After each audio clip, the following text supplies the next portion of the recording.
Katatapos lamang po makipagkiraan ng Gilas Pilipinas kontra Powerhouse Iran para po sa unang pwesto sa finals ng 4th FIBA Asia Cup sa Tokyo, Japan.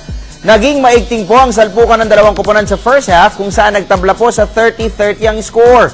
Pero sa kalagitnaan po ng third canto, pumalagwa ng 10 puntos na kalamangan ng Iran, 46-36, bago po nakadikit sa 6 na puntos ang Gilas papasok sa 4th and final period. Subalit muli po lumobo sa 12 puntos ang bentahe ng Iran, 9 minutes remaining.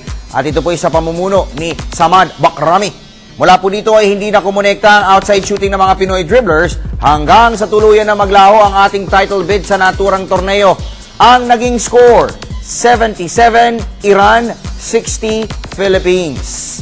Dahil po dito, mapapalaban na lamang tayo para sa bronze medal ng 2012 FIBA Asia Cup. Pero hindi man ho makakuha ng spot sa Gilas para po sa 2013 FIBA Asia Men's Championship. Sakali pong hindi tayo mag-bronze, malaki pa rin po ang tsansa ng Pilipinas na makapasok sa prestiyosong torneo ng FIBA Asia Championships next year dahil meron pa hong siyaba na sasalihan sa susunod na taon kung saan tayo po ang perennial champion sa nasabing kompetisyon.